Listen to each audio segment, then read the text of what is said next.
ಹತ್ತಿಸಿ ಅವ್ರ ಮನೆ ಹತ್ರ ಟಿಪ್ಪರ್ ತರಬಿದ ತಕ್ಷಣ ಗೊತ್ತಾಯ್ತು ಅವ್ರಿಗೆ ಯಾರೋ ಪೊಲೀಸರು ಬಂದಾರ ಅಂತ ಹೇಳಿ. ಹೌದು ಹೊಳ್ಳಿ ಫೈರಿಂಗ್ ಮಾಡಿಬಿಟ್ಟು ಅವನು.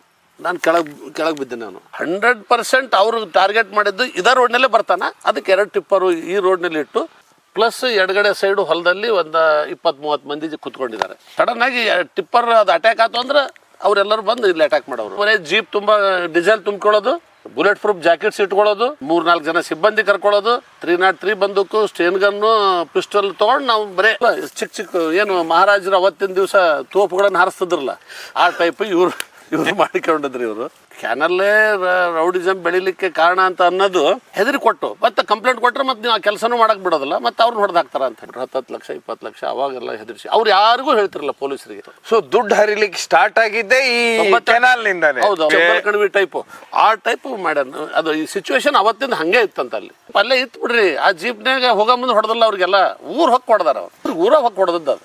ಸರ್ ಉಮ್ರಾಣಿದು ಕೊನೆಗೆ ತನಿಖೆ ಮಾಡ್ತಿರಲ್ಲ, ಯಾವ ಸಿಚುವೇಶನ್ ಇತ್ತಂತೆ ಹೊಡೆದಾಗೆಲ್ಲ? ಗನ್ನ ಆಹಾಕಾರ ನೋಡಿ. ಆವತ್ತು ಜನ ಹೇಳಿದ್ದು ಇಡೀ ಊರಿಗೆ ನಾವು ಎಲ್ಲ ಹೋಗಿ ನೋಡಿದ್ವಲ್ಲ ನಾನು ಆ ಸಂದರ್ಭ. ಬಟ್ ರೋಡ್ಗಳು ವೈಡ್ ಆಗಿರ್ಲಿಲ್ಲ. ರೋಡ್ಗಳು ಇಷ್ಟೇ ರೋಡಿಗೆ ನಾವೇನು ಕುತ್ಕೊಂಡಿದ್ದೇವಲ್ಲ ಇಷ್ಟೇ ಸುಮಾರು ಒಂದು 8-9 ಅಡಿ ಅಗಲ ರೋಡ್, 10 ಅಡಿನೂ ಇಲ್ಲ. ಅಗಲ ಜಾಸ್ತಿ ಇದ್ರು ಪೆಳಿ ಅಂತ ನಾವು ಜಂಗಲ್ಗಳು ಸಿಕ್ಕಾಬಿಟ್ಟು ಈ ಕಡೆ ಜಂಗಲ್ ಬೆಳೆದೈತಿ, ಈ ಕಡೆ ಜಂಗಲ್ ಬೆಳೆದೈತಿ. ಸುಮ್ಮನೆ ಬರೀ ನಡ್ಕೊಂಡು ಬೈಕ್ನಾಗ ಕಾರ್ನಾಗ ಹೋಗಕ್ಕೆ ಕಾರ್ಡ್ ಟೈಪ್ ಆ ಕಡೆ ನಿಂತ್ಕೊಂಡು ಅಲ್ಲಿ ನಮ್ಮ ಇವ್ರು ನಿಂತ್ಕೊಂಡಾರಲ್ಲ ಸ್ನೇಹಿತರು, ಆಗ ನಿಂತ್ಕೊಂಡು ಫೈರ್ ಮಾಡಿದ್ರು ಗೊತ್ತಾಗಲ್ಲ. ಇದೊಂದು ಕಬ್ಬಿನ ಹೊಲಗಳು ಪಕ್ಕದಲ್ಲೇ, ಈ ಕಡೆನೂ ಕಬ್ಬಿನ ಉಮ್ರಾಣಿ ಉಮ್ರಾಣಿದು ಅಂತ ಸಿಚುವೇಶನ್ದಲ್ಲಿ ನಾವು ಇವ್ರು ಏನ್ ಮಾಡಿದ್ರು, ನಮ್ಮನ್ನ ಯಾವತ್ತಾದ್ರೂ ಹೊಡಿತಾರೆ ಇವರು ಅಂತ ಹೇಳ್ಕೊಂಡು ಪುತ್ರಪ್ಪ, ಮಹಾದೇವ್ ಬೈರ್ಗೊಂಡ, ಇವ್ರ ಅಣ್ಣ ತಮ್ಮಂದ್ರು ಎಲ್ಲ ಸೇರ್ಕೊಂಡು ಒಂದು ಜೀಪು, ಆ ಜೀಪಿಗೆ 6 mm ಶೀಟು ತಗಡೇನು ಹಾಕ್ತವೆ ಅಂತ ನಾವು ಜಂಕ್ ಸೀಟ್ಗಳನ್ನ ಸೀಟ್ ಹಾಕಿ ಅದನ್ನ ಫೈರ್ ಮಾಡಿದ್ರು ಅದ್ರಾಗ ಹೋಗಿರಬಾರ್ದು ಅಂತ ಹೇಳಿ ಬುಲೆಟ್ ಪ್ರೂಫ್ ಟೈಪ್ ಮಾಡ್ಕೊಂಡಿದ್ರು ಅವ್ರು. ಅವಾಗ ಬುಲೆಟ್ ಪ್ರೂಫ್ ಅವ್ರದ್ದು. ಏನ್ ಹೇಳ್ತೀರಾ ಸರ್ ಇದು? ಇಲ್ಲ ಅವ್ರದ್ದು ಅದೇ ಟೈಪ್ ಆಫ್ ಬುಲೆಟ್. ಅದನ್ನ ನಮಗೆ ಕೊಟ್ರು ಕೊನೆಗೆ ಅವರು. ಅವ್ರದ್ದು ಜೀಪ್ ನಾವು ಇಸ್ಕೊಂಡ್ವಿ. ಮತ್ತೆ ಇವ್ರು ಪೊಲೀಸರು ಬಂದಾರ ಅಂತ ಪೊಲೀಸರ ಮೇಲೂ ಅಟ್ಯಾಕ್ ಮಾಡವ್ರಿ ಇವರು. ನೀವಿದು ಉಮ್ರಾಣಿ ಹೋಗೋ ದಿವಸದ ಕತೆ ಇದು. ಉಮ್ರಾಣಿಗೆ ಆ ಕೇಸ್ನಲ್ಲಿ ಇಲ್ಲಿಂದ ಕರೆಸಿದಾಗ ಅದನ್ನ ನಾವು ಜೀಪ್ ತಗೊಂಡು ಆ ಜೀಪ್ ನಲ್ಲಿ ಅಲ್ಲಿ ಅಡ್ಡಾಡ್ಬೇಕಾದ್ರೆ ಆ ಜೀಪ ಬೇಕು. ಆ ಟೈಪ್ ಯಾವನಾರ ಇಲ್ಲ ಪಕ್ಕದಲ್ಲಿ ನಿಂತು ಫೈರ್ ಮಾಡಿದ್ರು ಗೊತ್ತಾಗಲ್ಲ. ಅಷ್ಟು ಕಬ್ಬೆಲ್ಲ ಬೆಳೆದ್ ಬಿಟ್ಟು ಈ ಕಡೆನೂ ಕಬ್ಬು, ಈ ಕಡೆ ಈಗ ಒಳ್ಳೆ ಹೈವೇ ಟೈಪ್ ಆಗಿದಾವ ರೋಡ್. ಅವಾಗ ಏನಿರ್ಲಿಲ್ಲ. 93ರಲ್ಲಿ ನಾವು ಹೇಗೆ ಗೊತ್ತಾಯ್ತು ಅಂದ್ರ 93ರಲ್ಲಿ ಅರ್ಥಕ್ವಿಕ್ ಆಯ್ತು ಫಸ್ಟ್. ಈ ಮರ್ಡರ್ ಆಗೋದಕ್ಕಿಂತ ಮೊದಲೇನ ನೋಡಿ ಅವಾಗ ಹೋಗಿದ್ವಿ ನಾವು. ಇಡೀ ಊರ ಎಲ್ಲ ಬೊಬ್ಬೆ ಹಾಕಿತ್ತು ಲಾತೂರ್ ಸೈಡ್ ಆದಾಗ. ಆವಾಗ ನಾವು ಹೋದಾಗ ನೋಡಿದ್ವಿ ನಾವು ಅಲ್ಲಿ ಸಿಚುವೇಶನ್, ಅಲ್ಲಿ ಮನೆಗಳು, ಅಲ್ಲಿ ರೋಡ್ಗಳು ನೋಡಿದಾಗ ಗೊತ್ತಾಗಿತ್ತು. ಅದೇ ಟೈಮ್ ಇವ್ರದ್ದೆಲ್ಲ ಸ್ಟಾರ್ಟ್ ಆಯ್ತು. ಅವತ್ತೇನಂತೆ ಸರ್ ಅಟ್ಯಾಕ್ ಎಷ್ಟು? ಇವರೆಲ್ಲ ಹೋಗಿದ್ದಾರೆ. ಒಟ್ಟು ಪುತ್ರಪ್ಪ ಅವ್ರ ತಮ್ಮ ಏನು ಡೆತ್ ಆದ್ನಲ್ಲ ಕಾಶಿನಾಥ್ ಅಂತ ಹೇಳಿ, ಅವ್ನು ಮೇನ್ ಟಾರ್ಗೆಟ್ ಮಾಡ್ಕೊಂಡು ಇವನು ಮಹಾದೇವ್ ಬೈರ್ಗೊಂಡ ಇವ್ರನ್ನೆಲ್ಲರೂ ಹೊಡಿ ಅವ್ರ ಫ್ಯಾಮಿಲಿನ ಮುಗಿಸ್ಬೇಕು ಅಂತ ಹೋದಾರ ಅವರು. ಇವ್ರು ಯಾರು ಸಿಕ್ಕಿಲ್ಲ. ಅವ ಒಬ್ಬನ್ ಸಿಕ್ಕನ, ಪುತ್ರಪ್ಪನಿಗಿಂತ ಚಿಕ್ಕವನು ಕಾಶಿನಾಥ್ ಅಂತ ಏನೋ ಹೇಳಿದ್ರು. ಅವನಿಗೆ ಒಬ್ಬನಿಗೆ ಹೊಡೆದಾರ. ಬೇರೆದ್ರ ಒಂದು 3 ಜನ ಸಿಕ್ಕಾರ, ಹೊಡೆದಾರ. ಆಮೇಲೆ ಮತ್ತೆ ಯಾರು ಸಿಕ್ಕಿಲ್ಲ. ಅಷ್ಟೊಳಗೆ ಎಲ್ಲ ಜನ ಊರನ್ ಜನ ಹಿರಿಯರೆಲ್ಲರೂ ಬಂದಾರ. ಅವ್ರ ಕಡೆನೂ ಬೇಕಾದವರು ಎಲ್ಲ ಬಂದಟ್ಟಿಗೆ ಅವಾಗ ಇವ್ರು ಹೋಗ್ಯಾರ ವಾಪಸ್ ಹೋಗಿದಾರ. ಆ ನಂತರ ನಿಮ್ಗೆ ಆ ಜೀಪ್ ಬಂತು ಬುಲೆಟ್ ಪ್ರೂಫ್. ಇವ್ರು ಜೀಪ್ ಮಾಡ್ಕೊಂಡಿದ್ರು ಆ ಜೀಪ್ ಅಲ್ಲೇ ಇತ್ತು ಬಿಡ್ರಿ. ಆ ಜೀಪ್ನಾಗ ಹೋಗೋ ಮುಂದೆ ಹೊಡೆದಲ್ಲ ಅವ್ರಿಗೆಲ್ಲ ಊರ್ ಹೊಕ್ಕ ಹೊಡೆದಾರ. ಊರಾಗ ಹೊಕ್ಕ ಹೊಡೆದದ್ದು ಅದು ಎಲ್ಲ. ದೊಡ್ಡ ಮ್ಯಾಕ್ಸಿಗೆ ಇದು ಕ್ಯಾಬ್ಗಳು ಇರ್ತಾವಲ್ಲ, ಆ ಕ್ಯಾಬ್ನಲ್ಲಿ ಜನ ಗೂಡ್ಸ್ ಗಾಡಿ ಇರ್ತಾವಲ್ಲ, ಅಂತ ಗಾಡಿಯಲ್ಲೆಲ್ಲ ಜನ ಬಂದಾರ. ಅವ್ರು ಬಂದು ಹೊಡೆದ ಓಪನ್ ಫೈರಿಂಗ್ ಊರಾಗ ಹಂಗ ಸುಮ್ಮನೆ. ಈ ನಾವು ಎಲ್ಲ ಫಿಲ್ಮ್ನಲ್ಲಿ ನೋಡ್ತಾವಲ್ರಿ, ಈ ಚಂಬಲ್ ಕಣಿವೆ ಟೈಪ್ ಆ ಟೈಪ್ ಮಾಡ್ಯಾನ. ಅದು ಈ ಸಿಚುವೇಶನ್ ಅವತ್ತಿಂದ ಹಂಗೆ ಇತ್ತಂತ ಅಲ್ಲಿ ಜನ ಹೇಳೋದು. ಬಟ್ ಮತ್ತೆ ಆ ಏರಿಯಾನು ಹಂಗೆ ಇತ್ತದು, ಒಂಥರ ಚಂಬಲ್ ಕಣಿವೆ ಟೈಪ. ರೋಡ್ಗಳಿಲ್ಲ ಸರಿಯಾಗಿ, ಮನೆಗಳಿಲ್ಲ. ಎಲ್ಲ ಮನೆಗಳು ಎಲ್ಲ ಇದ್ರ ಪಡ್ಜಂತಿ ಮನೆಗಳೆಲ್ಲ ಒಂದು ಸರ ಭೂಮಿ ಗುಡುಗಿದ್ರೆ ಸಾಕು ಎಲ್ಲ 1-2 ಡೆತ್ ಆಗಿತ್ತು. ಅವಾಗ ಹೋಗಿದ್ವಿ ನಾವೆಲ್ಲ. ಆಮೇಲೆ ರಾಜಕಾರಣ ಹೇಗಿತ್ತು ಸರ್, ಪಾಲಿಟಿಕ್ಸ್ ಅಂತ ಹೇಳಿ ಭೀಮಾ ತೀರ ಅಂದ್ರೆ? ಅಷ್ಟೊಂದು ಅವಾಗ ಅಷ್ಟು ಬಹಳ ಸ್ಟ್ರಾಂಗ್ ಆಗಿರ್ಲಿಲ್ಲ ರಾಜಕಾರಣ. ಅವತ್ತಿನ್ನೂ ಬಹಳ ಜೋರಾಗಿರ್ಲಿಲ್ಲ. ಇತ್ತೀಚೆಗೆ ಸ್ಟಾರ್ಟ್ ಆಯ್ತದು. ಯಾವಾಗ ಅಲ್ಲಿ ಕ್ಯಾನಲ್ ವರ್ಕ್ ಸ್ಟಾರ್ಟ್ ಆದವು ಆವಾಗ ದೊಡ್ಡ ಮೇನ್ ಕ್ಯಾನಲ್ ಹಿಡಿದಿದ್ರು. ಸಬ್ ಕಾಂಟ್ರಾಕ್ಟರ್ಗಳು ನೀವು ಆಗೋದು ನಾನು ಆಗೋದ, ಯಾರು ಬೇಕಾದ್ರೂ ಆಗೋದು ಅಂಥವ್ರನ್ನೆಲ್ಲರೂ ಆಂಧ್ರದವರು ಬಂದಿದ್ರು. ಕೆಲವೊಬ್ರು ದೊಡ್ಡ ಕಾಂಟ್ರಾಕ್ಟರ್ಗಳು ಅವ್ರನ್ನೆಲ್ಲ ಬೆದರಿಸಿ ದುಡ್ಡು ತಿನ್ನಕ್ಕೆ ಹತ್ಬಿಟ್ರು. 10 ಲಕ್ಷ 20 ಲಕ್ಷ ಅವಾಗೆಲ್ಲ ಹೆದರಿಸಿ. ಅವ್ರು ಯಾರಿಗೂ ಹೇಳ್ತಿರಲಿಲ್ಲ ಪೊಲೀಸರಿಗೆ. ನಮಗೆ ಗೊತ್ತಾದ್ರೆ ನಾವು ಬಂದು ಕಂಪ್ಲೇಂಟ್ ಕೊಡ್ರಿ ಅಂದ್ರೆ ಹೇಳ್ತಿರ್ಲಿಲ್ಲ. 5-10 ಲಕ್ಷ ಗಂಟೆ ರೊಕ್ಕ ಕೊಡೋರು. ಅವಾಗ ಅವ್ರು ಹೆದರ್ಸ್ಕೊಂಡು ತಗೊಂಡು ಹೋಗ್ಬಿಡೋರು. ಅವ್ರಿಗೆ ಹೋಗಿ ಇಟ್ಕೊಂಡ್ಬಿಡೋರು ಎಲ್ಲ. ಸರ್ ಅಪ್ಪರ್ ಕೃಷ್ಣ ಪ್ರಾಜೆಕ್ಟ್ ದೊಡ್ಡ ಮಟ್ಟದಲ್ಲಿ ನಡೀತದ ನಡೀತದ ಅಂದ್ರೆ ಈ ಕ್ಯಾನಲ್ ವರ್ಕ್ ಮಾಡೋರು ಆಂಧ್ರದವರು ಅವ್ರಿವ್ರು ಕಾಂಟ್ರಾಕ್ಟರ್ ಇದ್ರಲ್ಲ, ಅವ್ರಿಗೆಲ್ಲ ಬೆದರಿಸಿ ದುಡ್ಡು ಮಾಡಕತ್ತಿವ್ರು. ಅವ್ರಿಗೆ ಈಸಿ ಮನಿ ಬರಕ್ ಹತ್ಬಿಡ್ತಲ್ಲ, ದುಡ್ಡು ಸಿಗಕತ್ತು. ಒಂಥರ ಅದೇ ಇದು ಸ್ಟಾರ್ಟ್ ಆಯ್ತು. ಇದು ಎಷ್ಟನೇ ಇಸ್ವಿಯಲ್ಲಿ ನಡೀತು ಸರ್ ಇದು ಕೃಷ್ಣ ಪ್ರಾಜೆಕ್ಟ್ ಸ್ಟಾರ್ಟ್ ಆಗಿದ್ದು? ನಾ 92-93 ಅಲ್ಲಿ ಹೋದಾಗ ವರ್ಕ್ ಸ್ಟಾರ್ಟ್ ಆಗಿತ್ತು. ಸೊ ದುಡ್ಡು ಹರಿಲಿಕ್ಕೆ ಸ್ಟಾರ್ಟ್ ಆಗಿದ್ದೆ ಈ ಕೆನಾಲ್ ನಿಂದಾನೆ. ಹೌದೌದು. ಅಲ್ಲಿ ಏನು ಯಾವಾಗ ಇದು ಸಬ್ ಕ್ಯಾನಲ್ಗಳು ಮಾಡೋದು, ಸಬ್ ಕಾಂಟ್ರಾಕ್ಟರ್ ಏನು ಹುಟ್ಕೊಂಡ್ರು ಹಿಂಗೆ ಸ್ಟಾರ್ಟ್ ಆಯ್ತು. ಆಮೇಲೆ ಅದ್ರಾಗ ದೊಡ್ಡ ಕ್ಯಾನಲ್ ಮಾಡೋದು 1 ಕೋಟಿ 2 ಕೋಟಿ ಈ ಟೈಪ್ ಕ್ಯಾನಲ್ ಮಾಡ್ತಾ ಇದ್ರಲ್ಲ, ಅವಾಗ ಆಂಧ್ರದಿಂದ ಕೆಲವೊಬ್ರು ಬರೋರು, ಆಂಧ್ರದವರು ತಗೊಳ್ಳೋರು, ಆಂಧ್ರದವರೇ ಆಗಿರ್ತದ ಮೋಸ್ಟ್ಲಿ, ಸಣ್ಣ ಸಣ್ಣ ಸಬ್ ಕಾಂಟ್ರಾಕ್ಟರ್ ಅವ್ರು ತಗೊಳ್ಳೋರು, ಅಂತವ್ರಿಗೆಲ್ಲ ಹಿಡ್ಕೊಂಡ್ಬಿಡೋರು. ಅವ್ರದಂತೂ ಯಾವತ್ತೂ ಬರ್ಲಿಲ್ಲ, ಅವ್ರ ಹತ್ರ ಹೋಗ್ತಿರ್ಲಿಲ್ಲ ಅವರು. ಆದ್ರೆ ಬೇರೆಯವರು ನಿಮ್ಮ ಹತ್ರ ಕಂಪ್ಲೇಂಟ್ ಕೊಡ್ಲಿಲ್ಲ, ಯಾರು ಕೊಡಕ್ತಾ ಇರಲಿಲ್ಲ, ಯಾರು ಬಸ್. ಬಟ್ ಇದು ನಮ್ಮ ಏರಿಯಾದಲ್ಲಿನೂ ಆಗ್ತಿದ್ದಲ್ಲ, ಕಡಿಮೆ. ನಮ್ಮ ಏರಿಯಾದಲ್ಲಿ ನಾವು ಹಂಗೆ ಭಯ ಇಟ್ಟಿದ್ವಿ. ನಮ್ಮ ಏರಿಯಾ ಆ ಕಡೆ ಇಂಡಿ ಸೈಡು, ಆ ಕಡೆ ಜಳಿಕಿ ಅಲ್ಲಿ ಬಹಳ ಮಾಡವ್ರು ಅಂತ ಸುದ್ದಿ. ಸೊ ಇದು ಕೆನಾಲ್ ಅನ್ನುವಂಥದ್ದು ಒಂದು ರೌಡಿಸಂ ಬೆಳೆಯೋದಕ್ಕೆ ಒಂದು ಕಾರಣ ಆಗುತ್ತಾ ಇರ್ತೀರಾ ದುಡ್ಡಿನ ವಿಷಯದಲ್ಲಿ? ಅಲ್ಲ, ಅಲ್ಲಿ ಕ್ಯಾನಲ್ಲೇ ರೌಡಿಸಂ ಬೆಳಿಲಿಕ್ಕೆ ಕಾರಣ ಅಂತ ಅನ್ನೋದು ಅಲ್ಲಿ ಬಂದು ಕಾಂಟ್ರಾಕ್ಟ್ದಾರರು ಅದಕ್ಕೆ ಅವಕಾಶ ಕೊಟ್ಟಂಗಾಯ್ತು. ದುಡ್ಡು ಕೊಟ್ಟು ಇವ್ರಿಗೆ ಹೆದರಿ ಕೊಟ್ಟು ಮತ್ತೆ ಕಂಪ್ಲೇಂಟ್ ಕೊಟ್ಟರೆ ಮತ್ತೆ ನೀವು ಆ ಕೆಲಸನೂ ಮಾಡಕ್ ಬಿಡೋದಿಲ್ಲ, ಮತ್ತೆ ಅವ್ರನ್ನ ಹೊಡೆದು ಹಾಕ್ತಾರ ಅಂತ. ಸರಿ, ಇಷ್ಟ ಆಯ್ತು. ನಿಮಗೆ ಜೀಪನ್ನ ಕಳಿಸ್ತಾ ಇದ್ರು ಮನೆಗೆ, ಯಾರೋ ಆ ಬುಲೆಟ್ ಪ್ರೂಫ್ ಜೀಪನ್ನ ಕಳಿಸ್ತಾ ಇದ್ರು. ನೀವು ಉಮ್ರಾಣಿಗೆ ಹೋಗ್ಬೇಕಾದ್ರೆ ಆ ಕೇಸ್ ತನಿಖೆ ಹೋದಾಗ ಜೀಪ್ ತಗೊಂಡು ಸ್ವಲ್ಪ ಓಡಾಡಿದ್ವಿ ನಾವು. ಆ ನಂತರ ನೀವು ಉಮ್ರಾಣಿಗೆ ಅವ್ರ ಮನೆ ಹೋಗ್ತಾ ಇದ್ರ, ಯಾರ್ದು ಸೌಕಾರ ಮನೆ ಹೋಗ್ತಾ ಇದ್ರಲ್ಲ, ಎಷ್ಟು ಗಂಟೆಗೆ ಹೋಗೋರು ಸರ್? ಸಂಜೆ ಅಂದ್ರೆ ಅವ್ನು ಸೆಕ್ಯೂರಿಟಿ ಕೊಡೋದಕ್ಕೆ ಎಷ್ಟು ದಿವಸ ಹೋದ್ರ? ಅವರು ಏನಾರ ಅವ್ರಿಗೆ ಇನ್ಫಾರ್ಮೇಶನ್ ಬಂದೈತಿ ಅಂತ ಹೇಳಿ ಕರ್ಸ್ಕೊಂಡ್ಬಿಡೋರು. ಹಿಂಗ್ ಬರ್ತಾರ ಅಂತ ಅಂದು ನಾವು ಹೋಗ್ಲಿಲ್ಲ, ಅವ್ರು ಬಂದ್ರು ಏನಾದ್ರು ಆಯ್ತು ಅಂದ್ರೆ ಅದು ಮತ್ತೆ ಪೊಲೀಸರಿಗೆ ಕಟ್ಟಿಸ್ರಲ್ಲ. ಅವಾಗ ಎಷ್ಟು ಗಂಟೆಗೆ ಹೋಗೋರು ನೀವು? ನಾವು ರಾತ್ರಿ 8-9 ಗಂಟೆಗೆ ಹೋದ್ವಿ ಅಂತ ಹೇಳಿದ್ರೆ 2-3 ಗಂಟೆ ತನೂ ಇರ್ತಿದ್ವಿ ನಾವು. 3-4 ಗಂಟೆ ಕುತ್ಕೊಳ್ಳೋದೆ. ಕುತ್ಕೊಳ್ಳೋದೇನು, ನಿದ್ದು ಬಂದ್ವು ಅಂದ್ರೆ ಮಲಗ್ತಿದ್ವಿ. ಬಟ್ ಅಲ್ಲಿ ಯಾವನು ಬರಕ್ ಅವಕಾಶನೇ ಇಲ್ಲಲ್ಲ, ಇವ್ರು ಏಣಿ ತೆಗೆದು ಬಿಡ್ತಿದ್ರು. ಇವ್ರು ನೋಡಿ ಊಟ ಮಾಡ್ಕೊಂಡು ಹೋಗಿರ್ತಿದ್ವಿ, ನೋಡ್ತಿದ್ವಿ, ಕುಂದಿರ್ತಿದ್ವಿ ಸ್ವಲ್ಪ ಹೊತ್ತು. ಯಾವ್ದು ಭಯ ಇಲ್ಲ, ಯಾಕೆ ತಲೆ ಕೆಡ್ಸ್ಕೊಳ್ತಾರೆ, ಅವ್ರು ಬರೋದಿಲ್ಲ, ಅಷ್ಟು ಸುಲಭ ಬರೋದಿಲ್ಲ ಅಂತ ಹೇಳಿ ನಾವು ಮತ್ತೆ ರಾತ್ರಿ. ಅವ್ರಿಗೆ ಗೊತ್ತಾಗೋದಿಲ್ಲ ಸರ್ ಕೆಳಗೆ ನಿಮ್ ಜೀಪ್ ಎಲ್ಲ ನಿಂತಿರೋದು ಪೊಲೀಸರು ಬಂದಿದ್ದಾರೆ ಅಂತ ಗೊತ್ತಾಗೋದು. ಇವರು ಅಷ್ಟು ಅಂಜ್ ಬಿಡೋರು ಒಂದೊಂದ್ ಸರಿ. ಇಲ್ಲ, ಅವ್ರು ಬರೋ ಇನ್ಫಾರ್ಮೇಶನ್ ಇದೆ, ಬರ್ತಾರೆ ಸರ್. ಅದೇನು ಒಳಗ್ ಕೂತ್ಕೊಂಡು ಹೋಲಲ್ಲಿ ಕಾಣೋದು? ಅದು ಮೇಲ್ಗಡೆಯಿಂದ ಕುಂತ್ರೆ ಯಾರು ಸುತ್ತಲೂ ಯಾರು ಬರ್ತಾರೆ ಎಲ್ಲ ಗೊತ್ತಾಗ್ಬಿಡ್ತೈತೆ. ಅದು ಮೇಲ್ಗಡೆ ಅಟ್ಟದ ಮೇಲೆ ರಾತ್ರಿ ಕತ್ಲಲ್ಲಿ. ಯಾಕಂದ್ರೆ ಇದು 13-14 ಅಡಿ ಎತ್ತರ ಇದೆ ಕೆಳಗಡೆ ಮನಿ. ಅದ್ ಮೇಲ್ಗಡೆ ಅದು ಸುತ್ತಲೂ ಹೋಲ್ ಮಾಡಿಕೊಂಡು ಅವ್ರು ನೋಡೋರು, ಯಾರು ಬಂದ್ರು ಮಾಡಿದ್ರು. ಕಿಟಕಿ ಏನು ಇರ್ತಿರ್ಲಿಲ್ಲ, ಚಿಕ್ಕ ಏನು ಮಹಾರಾಜರು ಅವತ್ತಿನ ದಿವಸ ತೋಪುಗಳನ್ನ ಹಾರಿಸ್ತಿದ್ರಲ್ಲ, ಆ ಟೈಪ್ ಇವ್ರು ಮಾಡಿಕೊಂಡಿದ್ರಿ ಇವರು. ಆಮೇಲೆ ಇದು ಹೇಗೆ ಸರ್, ಇದು ನಿದ್ದೆ ಹಂಗ ಇದು ಎಷ್ಟು ದಿವಸ ಮಾಡ್ತಿದ್ರ? ನಾವು ಅಲ್ಲಿ ಇರೋವರೆಗೂ ಮಾಡಿದ್ದೇವೆ ಸರ್. ನಮ್ಗೆ ಮತ್ತೆ ಕೊನೆಗೆ ನಾವು ಈ ಗ್ಯಾಂಗ್ ಇವ್ರನ್ನ ಏನಾದರೂ ಮಾಡ್ಬೇಕು, ಹಿಡಿಬೇಕು ಅಂದದಕ್ಕೆ ಸಣ್ಣ ಪೊಲೀಸ್ ಸ್ಟೇಷನ್ ಚಡ್ಚಣದಂತಲ್ಲಿ ಚಿಕ್ಕ ಪೊಲೀಸ್ ಸ್ಟೇಷನ್ಗೆ ಒಬ್ಬ ಅಡಿಷನಲ್ PSI ಹಾಕಿದ್ರು, SP ಅವರು. ಅಡಿಷನಲ್ PSI ಹಾಕಿ ಅವ್ರ ಕೇಸ್ಗಳು ಬಂದದ್ದು, ದೈನಂದಿನ ಕೆಲಸಗಳನ್ನ ನೋಡ್ಕೊಳ್ಳಿಕ್ಕೆ ಒಬ್ಬ ಅಡಿಷನಲ್ PSI ಹಾಕಿದ್ರು.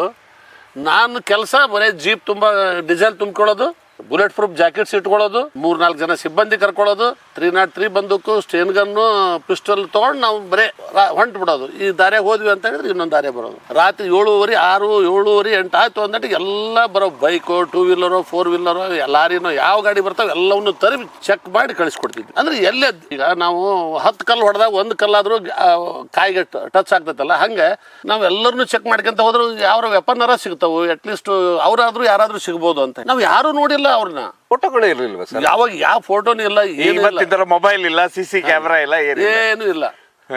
ಈಗ ನಂಗ ಇದ್ರ ಏನೇನೋ ಮಾಡ್ತಿದ್ವಿ ನಾವು. ಎಷ್ಟು ಇದ್ದಿದ್ದು ಅವತ್ತು ಏನೂ ಇಲ್ಲ. ಹೇಳೋದವ್ರು ಅವ್ರ ಕಡೆಯವರು ಯಾರೋ ಇಲ್ಲ ಸರ್, ಅವ್ರ ಅಪೋಸಿಟ್ ಪಾರ್ಟಿ ಅವ್ನು ಹೆಂಗಿದಾನೆ, ಹೈಟ್ ಅದಾನೆ, 6 ಅಡಿ ಅದಾನೆ, 6.5 ಅಡಿ ಅದಾನೆ, ದಪ್ಪನಾಗ ಅದಾನೆ, ಕೆಂಪನಾಗ ಅದಾನೆ, ಅವ್ನ ಕೈ ಹಿಂಗೆ, ಕಾಲು ಹಿಂಗೆ, ಅವ್ನ ಕೈಯಾಗ ಒಂದು ಬೆರಳು ಏನು ಮಡ್ಚಂಗಿಲ್ಲ. ಈ ಗುರುತಿನ ಮೇಲೆ ಬೆನ್ನ ಹತ್ತಿದವ್ರು ನಾವು. ಅವಾಗ ಫೋಟೋನು ಇಲ್ಲ, ಯಾವುದೂ ಇಲ್ಲ ಅವರು. ಇದಾದ್ಮೇಲೆ ಇನ್ನೊಂದು ಸರಿ ಬಿಜಾಪುರ ಹತ್ರ ಹೈವೇ ಅಲ್ಲೇನೆ ಆಕ್ಸಿಡೆಂಟ್ ಏನೋ ಫೈರಿಂಗ್ ಆಗುತ್ತಲ್ಲ ಸರ್ ಇತ್ತೀಚೆಗೆ? ಅದು ಮಾದೇವ್ ಬೈರ್ಗೊಂಡನ ಮೇಲೇನ ಆಗಿದೆ ಅಂತ ನಾನು. ಅಲ್ಲ, ಏನಾಗಿರುತ್ತೆ ಸರ್ ಅದು? ನನಗೆ ನನ್ನ ಆತ್ಮೀಯ ಸ್ನೇಹಿತರು ಹೇಳಿದ್ದು ಅವನ ಬಗ್ಗೆ ಇನ್ಫಾರ್ಮೇಶನ್ ತಗೊಂಡು ಇವರು ಮಲ್ಲಿಕಾರ್ಜುನ ಗ್ಯಾಂಗ್ನವರ ಟೀಮ್ ಮಾಡ್ಕೊಂಡು ಹೊಡೆಯಕ್ಕೆ ಹೋಗಿದ್ದಾರೆ. ಅಲ್ಲಿ ಹೈವೇ ವರ್ಕ್ ಸ್ಟಾರ್ಟ್ ಆಗಿದೆ. ಆ ಹೈವೇ ವರ್ಕ್ ಸ್ಟಾರ್ಟ್ ಆದಾಗ ಯೂಶ್ವಲಿ ಇದೇ ರೋಡ್ನಲ್ಲಿ ಬರ್ತಾನ ಅಂತ ಹೇಳಿ ಆ ರೋಡ್ನಲ್ಲಿ 2 ಟಿಪ್ಪರ್ನ ಇಟ್ಟಿದ್ದಾರೆ. 2 ಟಿಪ್ಪರ್ದಿಂದ ಹೊಡಿಸಿ ಆಮೇಲೆ ಅವನಿಗೆ ಅಟ್ಯಾಕ್ ಮಾಡ್ಬೇಕು ಅಂತ ಹೇಳಿ. ಅದೇ ಪ್ರಕಾರ 2 ಟಿಪ್ಪರು ಪ್ಲಸ್ ಎಡಗಡೆ ಸೈಡು ಹೊಲದಲ್ಲಿ ಒಂದು 20-30 ಮಂದಿ ಕುತ್ಕೊಂಡಿದ್ದಾರೆ. ಸಡನ್ ಆಗಿ ಟಿಪ್ಪರ್ ಅದು ಅಟ್ಯಾಕ್ ಆಯ್ತು ಅಂದ್ರೆ ಅವರೆಲ್ಲರೂ ಬಂದು ಇಲ್ಲಿ ಅಟ್ಯಾಕ್ ಮಾಡೋರು. ನೋಡೋಬಿಟ್ಟಲ್ಲಿ ಸೆಂಟ್ರ್ ಮೀಡಿಯನ್ ಅಂತ ಬರ್ತೈತಲ್ಲ, 10 ಫುಟ್ ಹಿಂಗೆ ಜಾಗ ಬಿಟ್ಟು ಆಚೆ ಕಡೆಗೆ ಒಂದು ರೋಡ್ ಮಾಡ್ತಿರ್ತಾರೆ. ಹೌದು, ಆ ರೋಡ್ನಲ್ಲಿ ಓಡಾಡ್ಬೋದು, ಈ ರೋಡ್ನಲ್ಲಿ ಓಡಾಡ್ಬೋದು. 100% ಅವ್ರು ಟಾರ್ಗೆಟ್ ಮಾಡಿದ್ದು ಇದೇ ರೋಡ್ನಲ್ಲೇ ಬರ್ತಾನ, ಅದಕ್ಕೆ 2 ಟಿಪ್ಪರು ಈ ರೋಡ್ನಲ್ಲಿ ಇಟ್ಟು ಆ 2 ಟಿಪ್ಪರ್ನಿಂದನೂ ಹೊಡಿಸಿ ಇವ್ರು ಪಟ್ಟಣ ಓಡಿ ಬಂದು ಇದನ್ನ ಮಾಡೋರು. ಅವ್ನ್ ದೈವನೋ ಏನೋ ಗೊತ್ತಿಲ್ಲ, ಬಟ್ ಅವತ್ತೇನ್ ಮಾಡಿದಾನ ಅವನು ಈ ರೋಡ್ನೇ ಪಾಸ್ ಆಗ ಅಂತವ ಆ ರೋಡ್ನಾಗ ಹಾಸಿ ಬಂದ್ಬಿಟ್ಟಾನ. ಟಿಪ್ಪರ್ ಇದು ಜಾಗ ಬಂದಿಲ್ಲ ಆದ್ರೂ ಒಂದು ಟಿಪ್ಪರ್ ಅಲ್ಲಿ ಇಟ್ಟಾರ ಅವ್ರು, ಆ ರೋಡ್ಗೂ ಒಂದು ಟಿಪ್ಪರ್ ಇಟ್ಟಾರ, ಅದು ಸುಮ್ಮನೆ ಎಕ್ಸ್ಟ್ರಾ ಅಂತ ಹೇಳಿ. ಬಟ್ ಆಕ್ಚುಲಿ ಅವ್ರದ್ದೆಲ್ಲ ಟಾರ್ಗೆಟ್ ಇದ್ದದ್ದು ಇದೇ ರೋಡ್ನಲ್ಲೇ ಬರ್ತಾನ. ಈ ರೋಡ್ನಲ್ಲಿ 2 ಟಿಪ್ಪರ್ ಪ್ಲಸ್ ಜನ ಈ ಕಡೆ, ಆ ಕಡೆ ಯಾರು ಜನ ಇಲ್ಲ, ಅದು ಒಂದೇ ಒಂದು ಟಿಪ್ಪರ್ ಇಟ್ಟಾರ. ಆ ರೋಡ್ನೇ ಬಂದ್ಬಿಟ್ಟಾನ ಸಡನ್ ಆಗಿ. ಆ ಟಿಪ್ಪರ್ ನಾವು ಬಂದು ಗುದ್ದಕ್ಕೆ ಬಂದ್ರೆ ಇವ ಈ ಸೈಡ್ ಲೆಫ್ಟ್ ಸೈಡ್ ಅದನ್ನ ಇವನಿಗೆ ಏನೂ ಆಗಿಲ್ಲ. ಡ್ರೈವರ್ ಸೈಡ್ ಫುಲ್ ಗುದ್ದು ಬಿಟ್ಟಿದ್ದಾನ ಅವನು. ಆಮೇಲೆ ಇವನಿಗೆ ಸ್ವಲ್ಪ ಅಲ್ಲಿ ಏನೋ ಇದು ಇತ್ತಂತ, ಸಿಡಿಗಳು ಫೂಲ್ ಮಾಡಿರ್ತಾರಲ್ಲ, ಅದು ತಡೆಗೋಡೆ ಟೈಪ್. ಅಷ್ಟರಲ್ಲೇ ಇವ್ರ ಜನ ಎಲ್ಲ ಅಲರ್ಟ್ ಆಗಿದಾರ. ಆದ್ರೂ ಅವ್ರು ಫೈರ್ ಮಾಡಿದ್ರು. ಅವ್ರು ಅಲ್ಲಿಂದ ಓಡಿ ಬರ್ಬೇಕಲ್ಲ, ರೋಡ್ ಆಚೆ ಇದ್ದವ್ರು. ಅವ್ರು ಇಲ್ಲಿ ನಡೆಯೋ ರೋಡು, ಆ ರೋಡ್ ಆಚೆ ಅವರು ಇಲ್ಲಿ ನಡೋಬಿಟ್ಟಲ್ಲಿ ಬೇರೆ ದಾರಿ ಇದು ಇರುತ್ತೆ, ಸೆಂಟರ್ ಮೀಡಿಯನ್ ಟೈಪ್ ಮಾಡಿ ಇಟ್ಟಿರ್ತಾರೆ ಹೈವೇದಲ್ಲಿ, ಆಚೆ ಆಗಿರೋದು. ಇದಾಗಿದ್ರೆ ಈಸಿ ಇತ್ತು ಅವ್ರಿಗೆ, ಇಮ್ಮಿಡಿಯೇಟ್ ಆಗಿ ಬಂದು ಏನು ಬಾಗಪ್ಪನ ಮೊನ್ನೆ ಮಾಡಿದ್ರಲ್ಲ ಆ ಟೈಪ್ ಮಾಡಿಬಿಡ್ತಿದ್ರು ಅವ್ರು. ಬಟ್ ಅವ್ರಿಗೆ ಟೈಮ್ ಸಾಲಿಲ್ಲ, ಅದು ಆಗ್ಲಿಲ್ಲ. ಒಂದೇ ಟಿಪ್ಪರ್ ಹೊಡೆದದ್ದು, ಸರಿಯಾಗಿ ಹೊಡೆದ್ನೋ ಬಿಟ್ಟನೋ ಗೊತ್ತಿಲ್ಲ. ಅವನ ಹತ್ರ ಸಾಕಷ್ಟು ವೆಪನ್ಗಳು ಇರ್ತಾವ ಅಂತಂದು ಇವರು ಸೀರಿಯಸ್ ಆಗಿ ಹೋಗಿ ಅಟ್ಯಾಕ್ ಮಾಡೋಕ್ಕಾಗಿಲ್ಲ. ಅಷ್ಟೊಳಗೆ ಆದರೂ ಮಾಡಿದ್ದಾರೆ, ಆದರೂ ಬಚಾವಾಗಿದ್ದಾನೆ. ಇದು ಅಲ್ಲಿ ನನಗೆ ಗೊತ್ತಾಗಿದ್ದು, ನನಗೆ ಆತ್ಮೀಯರು ಹೇಳಿರೋದಲ್ಲ ಅಲ್ಲಿ ಸಿಚುವೇಶನ್. ಬಟ್ ಇಷ್ಟೆಲ್ಲ ಆ ಕಾಲದಲ್ಲಿ ಒಂಥರ ಚಂಬಲ್ ಕಣಿವೆ ಇದ್ದಾಗಿತ್ತು, ಬಂದೂಕುಗಳೆಲ್ಲ ಓಡಾಡೋದು. ನೀವು ಫ್ಯಾಮಿಲಿ ಎಲ್ಲ ಎಲ್ಲಿತ್ತು ಸರ್, ಕುಟುಂಬ? ನಾವು ಇಲ್ಲೇ ರಾಣೆಬೆನ್ನೂರಲ್ಲಿ ಊರಲ್ಲಿ ಎಲ್ಲ ಇಲ್ಲೇ ಇದ್ದು ನಾವು, ನಮ್ಮ ಕುಟುಂಬಗಳು. ನೀವು ಒಬ್ಬರೇ ಅಲ್ಲಿ ಇರ್ತಿದ್ರ? ನಾವು ಒಬ್ಬರೇ ಇರ್ತಿದ್ದೆ ಅವಾಗಲೂ, ಅಲ್ಲಿ ನಾನು ಒಬ್ಬನೇ ಇರ್ತಿದ್ವಿ. ಬಟ್ ಅಲ್ಲಿ ಲಾಯರು ಹೇಳೋರು ಅನ್ನೋರು, ಪಾಪ ನೀವು ಹೋಗಿಬಿಡಿ ಸರ್ ಊರ ಕಡೆ, ಇಲ್ಲೆಲ್ಲ ಬೇಡ, ಇಲ್ಲೆಲ್ಲ ಉಪಯೋಗ ಇಲ್ಲ ಅನ್ನೋದು. ಮತ್ತು ನಾವು ಏನು ಹಾಗೇನಿಲ್ಲಪ್ಪ, ನಾವು ಒಳ್ಳೇದು ಮಾಡಿದ್ರೆ ನಮಗೆ ದೇವ್ರು ಒಳ್ಳೇದು ಏನಾದರೂ ಮಾಡ್ತಾನ. ಇಲ್ಲ ಅಂತಂದ್ರೆ ನಾವು ಯಾವಂದಾದರೂ ಒಬ್ಬನಿಗೆ ಸಪೋರ್ಟ್ ಮಾಡೋದು ಅದನ್ನ ಮಾಡಿದ್ರೆ ನಮಗೂ ಏನಾದರೂ ಅನ್ಯಾಯ ಆಗ್ತೈತಿ. ಮತ್ತು ಈಗ ನಾವು ಇಂಥವ್ರ ಏನಾದ್ರು ನಾವು ತಿಳಿದವರು, ಓದಿದವರು, ಸೇವೆ ಮಾಡ್ಬೇಕು ಅಂತ ಬಂದವರು ನಾವೇ ಅಂಜಿ ಹೋದ್ವಿ ಅಂದ್ರೆ ಇನ್ನು ಈ ಸಾಮಾನ್ಯ ಜನರನ್ನ ಕಾಪಾಡೋರು ಯಾರು? ಹೋಗನ್ನೋರು ಅವರು. ಲಾಯರ್ಗಳು ಪಾಪ ನಮಗೆ ಎಲ್ಲಿ ಹುಷಾರು, ನಮಗೆ ಸ್ನೇಹಿತರಾದಂಥವ್ರು ಬೇಡ ಅಂದ್ರೆ ಅವ್ರು ಟ್ರಾನ್ಸ್ಫರ್ ಮಾಡಿಸ್ಕೊಂಡು ಹೋಗ್ಬಿಡ್ತಾರೆ. ನೀವು ಯಾಕೆ ಹೋಗಬಾರ್ದು, ನಿಮ್ಗೆ ಅದಕ್ಕೆ ಬೇಕಾಗೈತಿ ಇದೆಲ್ಲ, ಸುಮ್ಮನೆ ಮೈ ಮೇಲೆ ಯಾಕೆ ಹಾಕಂತೀರಿ ಅಂತ ಪಾಪ ಅವರು ಏನೋ ನಮ್ಮ ಒಳ್ಳೇದು ಕೇಳೋರು. ಅವ್ರಿಗೆ ಥ್ಯಾಂಕ್ಸ್ ಹೇಳಿ ಮತ್ತು ನಾವು ಹೋದ್ವಿ ಅಂದ್ರೆ ನಾಳೆ ನಿಮಗೂ ಬರ್ತೈತಿ, ಅವಾಗ ಏನು ಮಾಡ್ತೀರಿ ಹೇಳ್ರಿ ಎಂದು ನಾವು. ಬಟ್ ಇಷ್ಟು ಚರ್ಚೆ ಆಗಿ ಒಂದು ವಾರದಾಗ ಅಂಬಾಜಿ ಎನ್ಕೌಂಟರ್ ಆಯಿತು. ಅಲ್ಲಿ ಅವನು ನಮ್ಮ ಮೇಲೆ ಅಟ್ಯಾಕ್ ಮಾಡಿದ. ಅಲ್ಲಿ ಎಲ್ಲಿ ಆಗುತ್ತೆ? ಬೆಳಗಾಂ ಜಿಲ್ಲೆ. ಅವನು ಇಂತಲ್ಲಿ ಅದಾನ ಅಂತ ಹೇಳಿ ಎಲ್ಲೆಲ್ಲೋ ಬೆನ್ನ ಹತ್ಕೊಂಡು ಹೋದ್ವಿ ನಾವು, ಸಿಗಲಿಲ್ಲ. ಈ ಅಂಬಾಜಿ ಯಾರ ಟೀಮಲ್ಲಿ ಇದ್ದವನು? ಅವನು ಇದೇ ಮಲ್ಲಿಕಾರ್ಜುನ ಶ್ರೀಶೈಲ ಟೀಮ್ನಲ್ಲಿ ಇದ್ದವನು. ಈಗ ಹೆಂಗಂದ್ರೆ ಚಂದಪ್ಪರದು ಅಲ್ಲಿ ಆ ನ್ಯಾಷನಲ್ ಹೈವೇದಿಂದ ಸಿಂದಗಿ ತಾಲೂಕಿನಲ್ಲಿ ಅವ್ರದ್ದು ಅಪೋಸಿಟ್ ಗ್ಯಾಂಗ್ ಅದಾವ. ಅಲ್ಲಿ ಇಲ್ಲಿ ಉಮರಾಣಿಯಲ್ಲಿ ಪುತ್ರಪ್ಪ ಸಾವ್ಕಾರದು, ಇವ್ರದ್ದು ಅಂಬಾಜಿ, ಶ್ರೀಶೈಲ, ಮಲ್ಲಿಕಾರ್ಜುನ, ಇವ್ರದ್ದೊಂದು ಸಪ್ರೇಟ್ ಟೀಮ್ ಇದೆ. ಪುತ್ರಪ್ಪನ ಹೊಡೆಸ್ಬೇಕು ಅಂದ್ರೆ ಅವ್ರನ್ನ ಕರ್ಕೊಂಬಂದ್ಬಿಡೋದು. ಅಪೋಸಿಟ್ ಗ್ಯಾಂಗ್ ಹೊಡೆಸ್ಬೇಕು ಅಂದ್ರೆ ಶ್ರೀಶೈಲ, ಮಲ್ಲಿಕಾರ್ಜುನ ಮತ್ತೆ ಅಂಬಾಜಿ ಈ ಟೀಮ್ ತಗೊಂಡು ಹೋಗಿ ಕೈ ಬಿಟ್ಟು ಎಲ್ಲ ಬಹಳ ಕೇಸ್ನಲ್ಲಿ ಇದ್ರು ಬಿಡ್ರಿ ಅವ್ರು. ಅಂಬಾಜಿನೂ ಅಷ್ಟೇನೆ, ಅವರು ಅಷ್ಟೇ. ಏನ್ ಮಾಡ್ತೀರಾ, ಹುಡ್ಕೊಂಡು ಹೋಗ್ತೀರಾ? ಹುಡ್ಕೊಂಡು ಹೋದ್ವಿ, ಅಲ್ಲಿ ಸಿಗ್ಲಿಲ್ಲ. ಬೇರೆ ಒಬ್ಬನು ಇದು ಸಿಕ್ಕ, ಅವ್ನ ಕುಟಾಗ ಇದ್ದವ, ಅವನು ಇನ್ಫಾರ್ಮೇಶನ್ ತಗೊಂಡು ಅವ್ನು ಕರ್ಕೊಂಡು.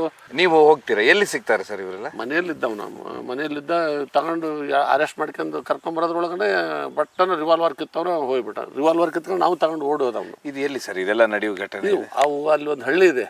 ಎಲ್ಲಿ ಸರ್? ಅದು ಬೆಳಗಾಂ ಅಥಣಿ ತಾಲೂಕು ನಿಯರ್ ಕಾಗವಾಡದ ಹತ್ರ ಬರುತ್ತೆ ಅದು. ಅವ್ನಿಗೆ ಅರೆಸ್ಟ್ ಮಾಡ್ಕೊಂಡು ಜೀಪ್ನಲ್ಲಿ ಕರ್ಕೊಂಡು ಹೋಗುವಾಗ ಅವ ನಮ್ಮ ವೆಪನ್ ಕಿತ್ಕೊಂಡು ನಮ್ಮ ಒಬ್ಬ ಇನ್ಸ್ಪೆಕ್ಟರ್ ಅವನು ನಮ್ಮ ಮೇಲೆ ಫೈರಿಂಗ್ ಮಾಡಕತ್ತಿಟ್ಕೊಂಡು ಅನಿವಾರ್ಯ ಫೈರಿಂಗ್ ಮಾಡ್ಕೊಂತ ತಪ್ಸ್ಕೊಂಡು ಹೊಂಟಾಗ ಫೈರಿಂಗ್ ಆಗಿದೆ ರಾತ್ರಿಯಲ್ಲಿ. ಅವನು ಫೈರ್ ಮಾಡಿದ, ನಮ್ಮ ಜೀಪಿನ ಮೇಲೂ ಫೈರ್ ಮಾಡಿದ, ನಮ್ಮ ಜೀಪಿನ ಮೇಲೆ. ಅವಾಗ ನಾವು ಅನಿವಾರ್ಯ ನಾವು ಫೈರ್ ಮಾಡ್ಬೇಕು. 3-4 ಗಂಟೆ ಸುಮಾರು ಇರ್ಬೇಕು ನೋಡಿ ಸರ್. ಓ, ಅಂದ್ರೆ ನೀವು ಯಾರನ್ನಾದ್ರೂ ಹಿಡಿದಿದ್ರೆ ಮಧ್ಯರಾತ್ರಿನೇ ಹೋಗ್ಬೇಕು ಸರ್. ಬಟ್ ನಾವು ಸಾಧ್ಯ ಆದಷ್ಟು ಜೀವಂತ ಹಿಡಿಬೇಕು ಅನ್ನೋದೇ ನಮ್ಮ ಉದ್ದೇಶ. ಅಲ್ಲಿ ಅಲ್ಮೇಲ್ದಲ್ಲಿದ್ದ, ನಾವು ಅಲ್ಮೇಲ್ದಲ್ಲಿದ್ದಾಗ ನಮ್ಗೆ ಹಿಂಗೆ ಬಂದಾನ ಅಂತ ಸುದ್ದಿ ಬಂತು.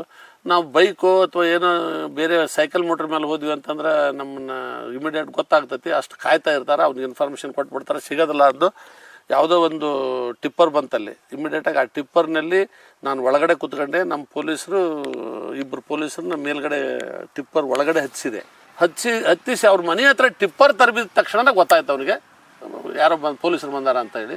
ಅವು ಎದ್ದು ಹೊರಗೆ ಓಡಾಕತ್ತಿದ. ಇವ್ರು ನಮ್ಮ ಪೊಲೀಸರು ಮ್ಯಾಲಿಂದ ಜಂಪ್ ಮಾಡ್ಬೇಕು, ಪರ್ನಾಗ ಇಳಿಯೋಕ್ಕಾಗೋದಲ್ಲ ಬೇಗ. ಅವರು ಗನ್ ತೊಗೊಂಡು ಇಳಿಬೇಕು ಅನ್ನೋದ್ರೊಳಗೆ ಅಲ್ಲ ಹೊರಗೆ ಅವ್ನು ಹೊರಗೆ ಬಂದು ಓಡಾಕತ್ತಿದ. ನಾನು ಹಂಗೆ ಹಿಂದೆ ಬೆನ್ನ ಹತ್ತಿದೆ. ನನಗೇನು ಇನ್ಫಾರ್ಮೆಂಟ್ ಇದ್ದ ಅವ ಇನ್ಫಾರ್ಮೆಂಟು ನನ್ನ ಜೊತೆಗೆ ಇದ್ದ, ಅವನು ನಾನು ಬೆನ್ನು ಹತ್ತಿದ್ವಿ, ಓಡ್ತಾ ಇದ್ದ, ಅವನು ಓಡ್ತಾ ಇದ್ದ. ನಾವು ಯೂನಿಫಾರ್ಮ್ನಾಗ ಹೆಂಗೆ ಓಡೋಕ್ಕಾಗ್ತೈತಿ? ಮುಂದೆ ಒಂದು ಅರ್ಧ ಕಿಲೋಮೀಟ್ರ್ 1 ಕಿಲೋಮೀಟ್ರ್ ಹೋದ ತಕ್ಷಣ ನಂದೊಂದು ಬೂಟು ಇದಾಯಿತು, ಆದ್ರೂ ಬೆನ್ನು ಹತ್ತಿದ್ವಿ ನಾವು. ಹೌದು, ಹೊಳ್ಳಿ ಫೈರಿಂಗ್ ಮಾಡಿಬಿಟ್ಟು ಅವನು, ನಾನು ಕೆಳಗೆ ಬಿದ್ದೆ ನಾನು. ಯಾಕಂದ್ರೆ ನಾವು ಅವನ್ನ ಜೀವಂತ ಹಿಡಿಬೇಕು ಅಂಥೇಳಿ ನಾನು ಫೈರಿಂಗ್ ಮಾಡ್ಬೋದಾಗಿತ್ತು, 303ದಿಂದನೂ ಮಾಡ್ಬೋದಾಗಿತ್ತು, ನನ್ನ ಹಿಂದೆ ಪೊಲೀಸರು ಬರ್ತಾಯಿದ್ರು, ಅಥವಾ ವ್ಯಾಪಾರದಿಂದ ನಾನು ಮಾಡ್ಬೋದಾಗಿತ್ತು. ನಾವು ಜೀವಂತ ಹಿಡಿಬೇಕು ಅಂತೇಳಿ ಅವಾಗ ನಮಗೆ ತಲೆಗೆ ಎನ್ಕೌಂಟ್ರ್ ಮಾಡಬೇಕು, ಅವನು ನಮ್ಮ ಮೇಲೆ ಫೈರ್ ಮಾಡ್ಯಾನ ಅಂತದ್ದು ಇಲ್ಲೇ ಇಲ್ಲ ಯಾವತ್ತು. ನಾವು ಅವ್ರನ್ನ ಹಿಡಿಬೇಕು, ಜೀವಂತ ಹಿಡಿಬೇಕು ಅಂತ ನಮ್ಮ ಆಸೆ. ಅವ ಮುಂದೆ 2-3 ಕಿಲೋಮೀಟರ್ ಥರ ಬೆನ್ನ ಹತ್ತಿರ ಸಿಗಲಿಲ್ಲ, ಓಡಿ ಅಷ್ಟು ಸ್ಪೀಡಾಗಿ ಓಡೋ ಭಾರಿ ಹೆಲ್ದಿ ಇದ್ದ ಸ್ಟ್ರಾಂಗ್ ಇದ್ದ. ಮತ್ತು ಅದೇ ಏನು ತಿನ್ನೋದು ಬೇರೆ ಏನು ಕೆಲಸ ಅವ್ರಿಗೆ. ನೀವು ಓಡ್ತೀರಾ ಹಿಂದೆ? ನಾವು ಆಗ ಸಂಜೆ ಇದು ಇಲ್ಲ, ಮಧ್ಯಾಹ್ನ ನೋಡಿದ್ದು. ಅವನಿಗೆ ನನಗೆ ಫೈರ್ ಮಾಡಬೇಕು ಅಂತ ಮಾಡಿದ್ದಲ್ಲ, ಅವನಿಗೆ ಫೈರ್ ಮಾಡಬೇಕು ಅಂತ ಹೇಳಿ ಅವನಿಗೆ ಫೈರ್ ಮಾಡಿದವ. ಬಟ್ ಅದು ಅವನಿಗೂ ಏನೂ ಆಗಲಿಲ್ಲ, ನನಗೂ ಏನೂ ಆಗಲಿಲ್ಲ. ಆವಾಗೂ ನಾವು ಅವನ್ನ ಜೀವಂತನೇ ಹಿಡಿಬೇಕು ಅಂತ ಮತ್ತು ಬೆನ್ನ ಹತ್ತಿದ್ವಿ, ಸಿಗಲಿಲ್ಲ. ಇದ್ದ ನಾವು ಜೊತೆ ಪೊಲೀಸರು ಅದಾವಲ್ಲ, ಪೊಲೀಸರು ಇದ್ದಾಗ ಬೈತಾರೆ ಇವರೆಲ್ಲ, ಎಲ್ಲಿ ಉಳಿದ ಟೈಮ್ನಾಗ ಎಲ್ಲಿ ಬೈತಾರೆ ಇದ್ದಾಗ. ಈಗ ಯಾರು ಬೇಕಾದ್ರೂ ಪೊಲೀಸ್ ಜೊತೆಗಿರ್ಲಿ ನೋಡ್ರಿ, ಜೊತೆಗಿದ್ರೆ ಪೊಲೀಸರು ಅದಾರ ನಮ್ಮ ಹತ್ರ ಅಂತ ಅಂದಟ್ಟಿಗೆ ಹೆಂಗೆ ಬೇಕಂಗೆ ಬೈತಾರೆ. ಪೊಲೀಸರಿಲ್ಲ ಅಂದರೆ ಏನೂ ಆಗಕ್ಕೆ ಮಾತಾಡೋದು.